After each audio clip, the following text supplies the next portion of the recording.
교회 여러분, 오늘날 사람들은 누구나 행복을 추구하면서 살아갑니다. 그렇기 때문에 어떻게 행복해질 것인가에 대해서 여러 가지로 말을 하고, 또 개인적인 차원에서뿐만 아니라 사회적인 차원에서, 또 국가적인 차원에서 어떻게 하면 행복해질 것인가, 행복을 누릴 것인가에 대해서 또 연구하기도 하고 그렇습니다.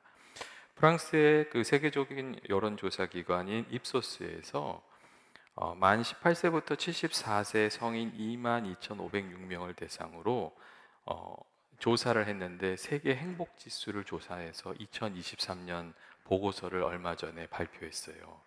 이 보고서에 따르면 여러 나라의 행복 지수가 다 나오는데, 한국 사람들 행복 지수가 몇 등 정도 되실 것 같으세요? 생각 잘 모르시겠죠? 이게 32개국 중에서 한국 사람들의 행복 지수가 31위로 세계 하위권이었대요. 그러니까 경제, 사회, 정치 상황, 정신, 그리고 건강, 이런 다양한 부분을 다 이제 같이 다루었는데 세계 최하위권이었다고. 이 설문조사는 가장 첫 번째 질문이 현재 모든 상황을 고려할 때 당신은 행복하십니까? 이 질문이었는데, 그것을 이제 행복 지수를 체크한 거예요. 그런데 어, 그 한국보다 더 행복 수준이 낮은 나라가 헝가리 하나뿐이었다고 그렇게 발표가 됐더라고요. 헝가리가 유럽에서 두 번째로 세금이 높은 거 혹시 아세요? 첫 번째가 룩셈부르크고 두 번째가 헝가리예요. 그러니까 살기가 굉장히 이제 헝가리가 힘들거든요. 그런데 헝가리가 꼴찌고, 그 다음에 우리가 그 다음이고, 한국이 그렇고 그렇게 발표가 됐습니다. 그리고 이 조사는 행복의 조건에 대한 설문조사도 같이 했는데, 그 행복의 조건이 뭐냐 이렇게 얘기했을 때 첫 번째가 좋은 배우자가 배우자와 행복한 가정을 이루며 사는 것이 첫 번째로 꼽혔고, 둘째는 건강하게 사는 것, 그리고 셋째는 돈과 명성을 얻는 것, 그리고 넷째는 적성에 맞는 일을 하는 것, 그리고 다섯 번째는 여가 생활을 할 수 있는 삶. 이렇게 선정이 되었습니다. 행복해지기 위해서 무엇이 필요한가 물었을 때 사람들이 행복한 가정, 건강, 돈과 명성, 직장, 여가 생활 같은 이 환경적인 요인을 행복의 조건으로 생각하면서 살고, 또 그것을 얻기 위해서 애쓰면서 살아가고 있다는 그런 이야기였습니다.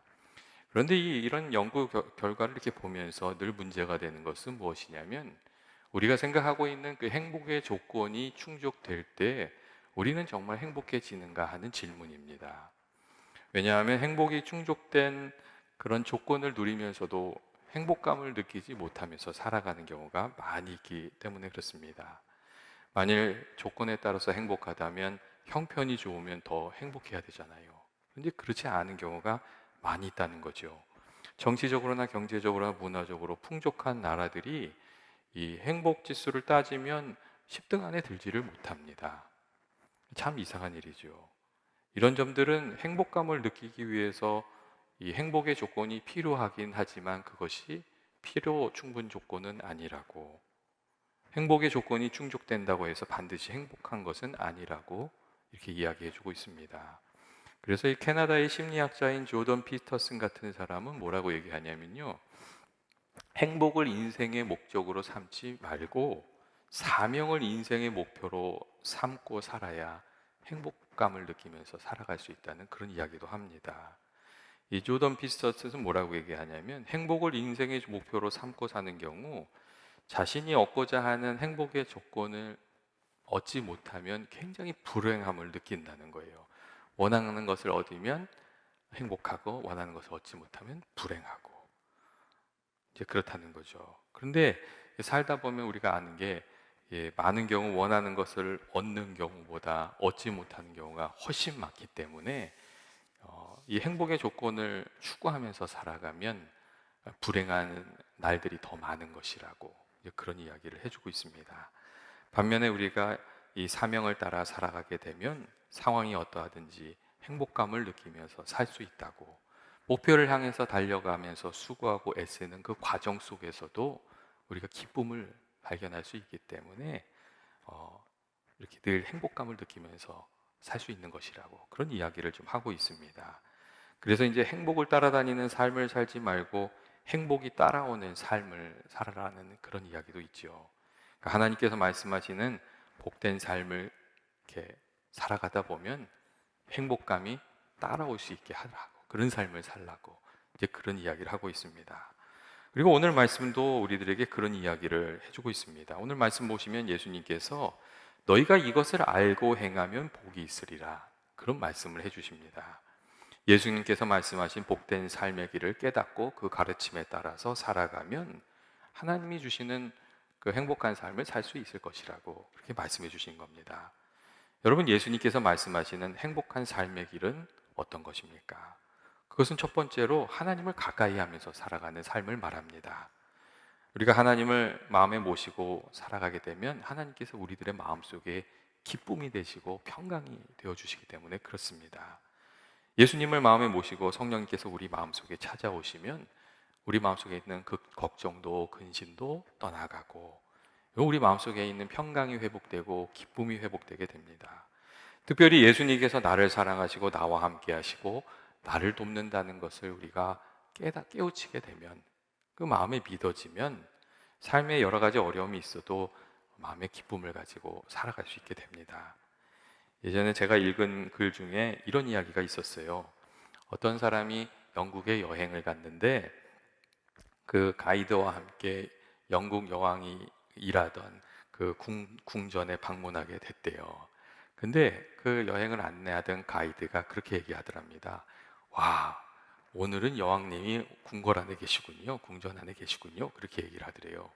그래서 그 사람이 물어봤대요. 그걸 어떻게 하세요? 그랬더니 거기는 여왕이 궁궐 안에 딱 들어와서 일을 하면 여왕이 계시다, 이 성에 여왕이 계시다는 뜻으로 깃발을 올린대요. 그래서 그 깃발을 보면 거기 여왕이 있는지 없는지를 알 수 있다는 거예요.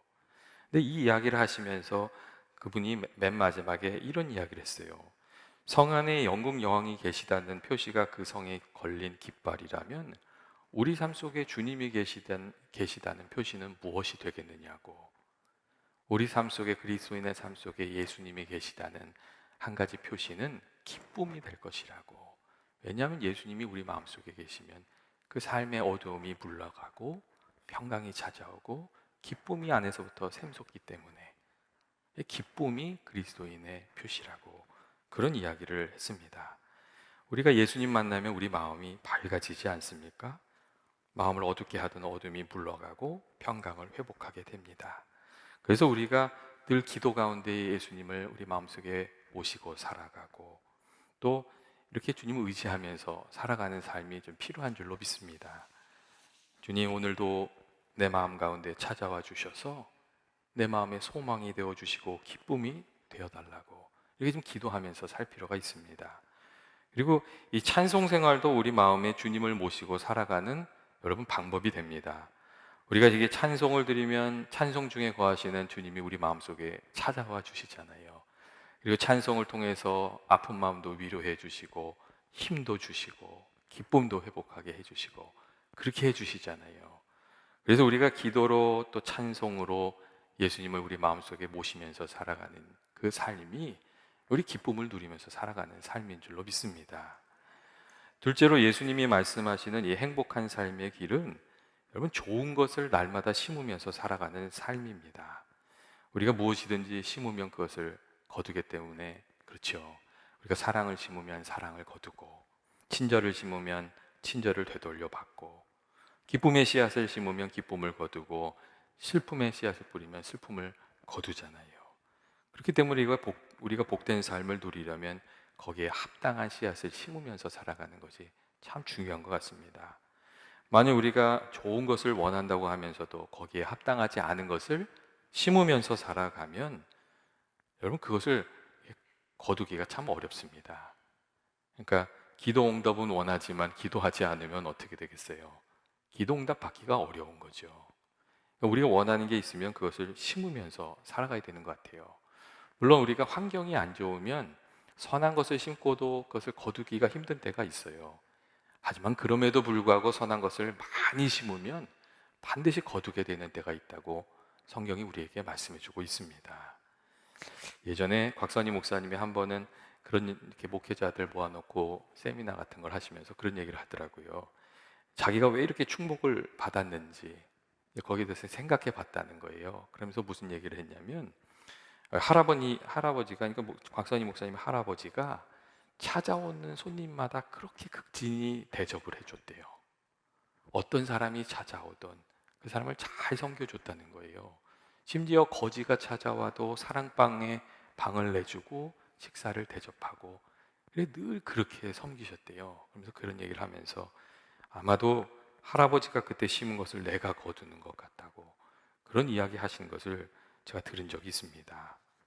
여러분, 좋은 열매를 거두며 복되고 기쁘게 살아가는 사람들은 좋은 것을 많이 심은 사람입니다. 때때로 사람들이 이렇게 생각하는 것 같아요. 야, 저 사람이 넉넉하니까 잘 섬기는구나. 좋은 것을 심는구나. 그렇게 생각하는 것 같아요. 그런데 여러분, 넉넉하니까 잘 섬기는 겁니까? 아니면 잘 섬깁니까? 하나님이 넉넉하게 해주시는 겁니까? 여러분, 우리가 그걸 신앙적으로 좀 볼 필요가 있는 것 같아요. 하나님은 어떠신 것 같으세요? 하나님 후자잖아요. 잘 넉넉하게 심으니까 더 거두도록 은혜를 주시는 거죠. 예, 언제나 하나님의 방식은 거의 후자에 있습니다.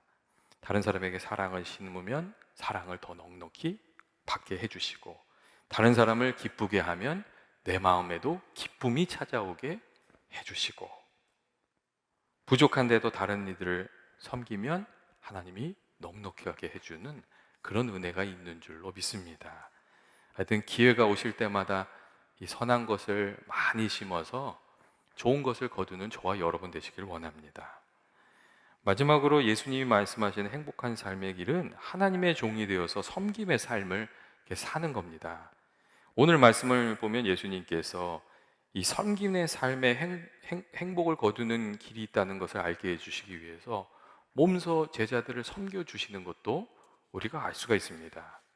예수님께서 어떻게 하셨어요? 물을 떠서 제자들의 발을 다 씻기시고 이 수건으로 두르신 수건으로 발을 닦아주시면서 그런 말씀 하셨잖아요. 너희가 나를 선생이라 주라 하니 너희 말이 옳다. 내가 너희들의 주와 선생이 되어 너희들의 발을 씻겼으니 너희도 서로 발을 씻겨주는 것이 옳은 일이라고. 그리고 이것을 알면 복이 있으리라. 그렇게 말씀하셨어요.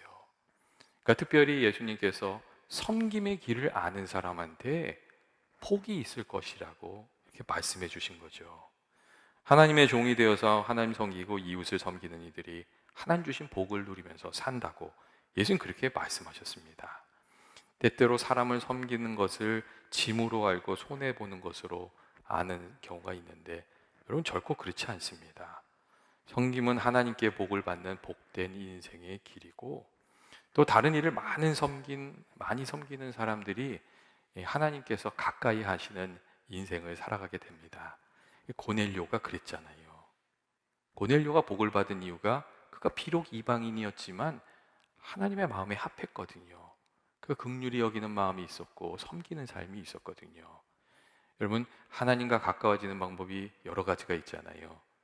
기도하는 방법도 있고 말씀대로 사는 방법도 있고 여러 가지가 있잖아요. 근데 그 중에 하나가 다른 사람을 긍휼히 여기고 섬기는 것에 하나님이 가까워지는 길이 있습니다. 그리고 우리가 주님 말씀대로 섬기는 삶을 살려고 할 때 우리 마음속에 찾아오는 시험도 이기면서 살아가게 되는 줄로 믿습니다. 누군가에게 뭔가 이렇게 기대하고 있다가 못 받으면 마음이 섭섭하잖아요. 안 그러세요? 마음이 섭섭하지요. 근데 마음이 섭섭해지면 어떻게 되지요? 약간 입이 뾰족하게 나오잖아요. 그럼 말이 좀 세지고, 그리고 그 다음에 좀 지나가면은 행동이 딱딱해지고, 표정이 굳어지고, 그리고 어떤 경우는 억지로 받아내는 경우도 있잖아요. 근데 받아내고 나면 받기는 했는데 마음이 시원하지는 않고 그렇게 되는 것 같아요. 그런데 주님 말씀대로 우리가 정말 진심으로 순수하게 섬기려고 하면 우리가 그런 우리 마음속에 찾아오는 사단의 시험을 이기면서 살아가게 되는 줄로 믿습니다. 그래야지 정말 주님이 원하시는 대로 끝까지 또 섬길 수가 있잖아요. 그래서 예수님께서 이 섬김의 그 길을 우리에게 가르쳐 주신 줄로 그렇게 생각이 됩니다. 이솝우화 중에 그런 얘기가 있잖아요. 나그네의 두꺼운 외투를 누가 벗길 것인가. 근데 거세게 부는 바람이 아니라 따뜻하게 비추는 햇빛이었잖아요. 우리가 그것을 깊이 생각할 필요가 있습니다.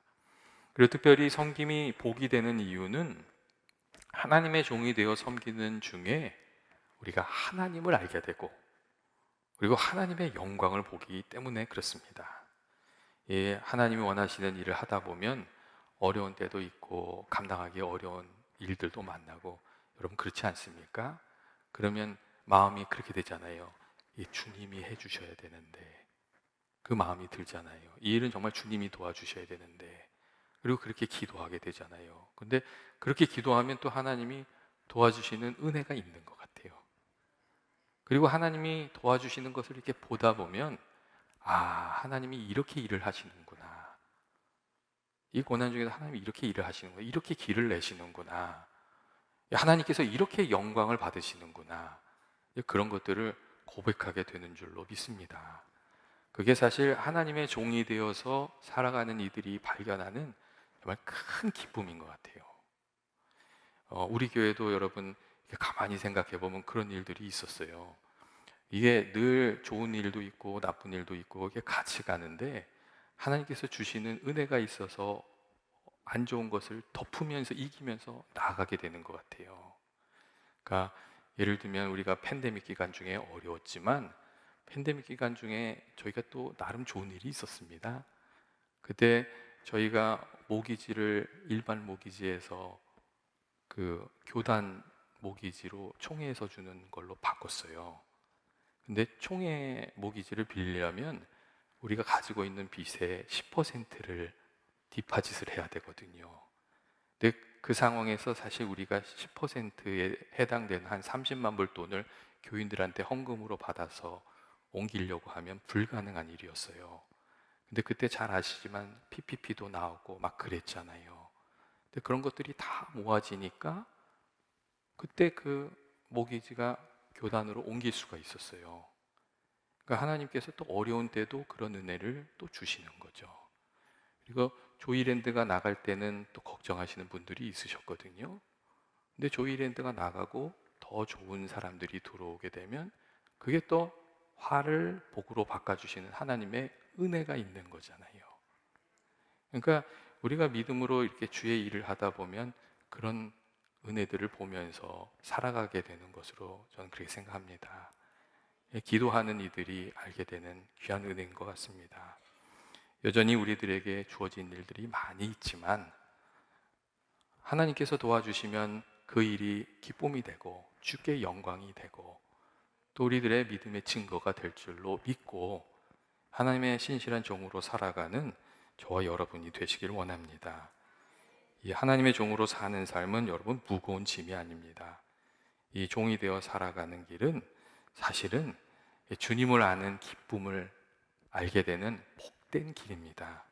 하나님 말씀하신 대로 섬김의 길을 가는 중에 하나님을 알게 되고 은혜도 알게 되고 기쁨도 맛보게 되고 주님의 영광도 나중에 증거하게 되는 저와 여러분 그리고 우리 교회가 되기를 원합니다. 우리가 이제 뒤로 돌아봤을 때 그런 고백이 좀 있어야 되지 않겠어요? 그때 하나님 말씀에 순종해서 기도의 자리를 지켰던 것이 섬김의 자리에 헌신했던 것이 하나님이 기뻐하셨던 일이구나. 그런 간증이 좀 있어야 되는 것 같아요. 그리고 그런 간증이 있는 사람이 마음속에 가지게 되는 또 기쁨이 있잖아요.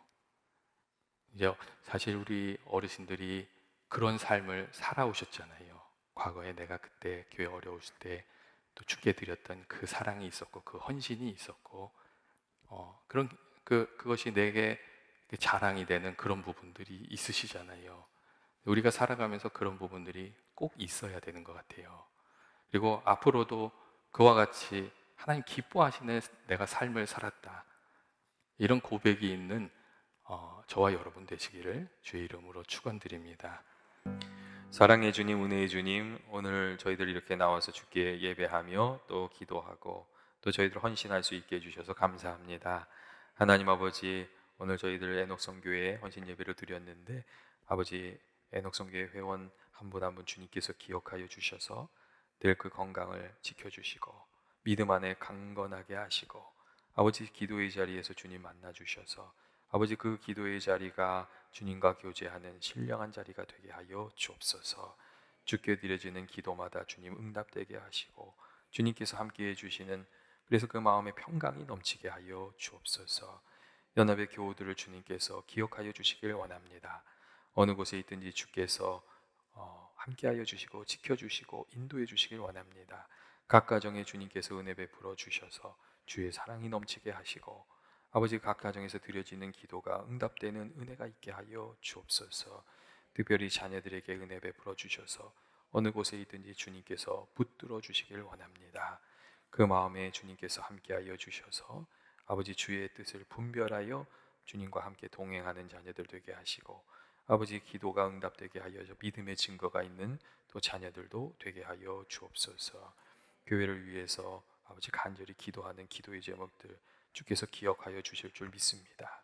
예배의 자리마다 은혜가 있게 하시고 아버지 저희 교회가 정말 주님 기뻐하시는 교회로 성장해 갈 수 있도록 주여 은혜 허락하여 주옵소서.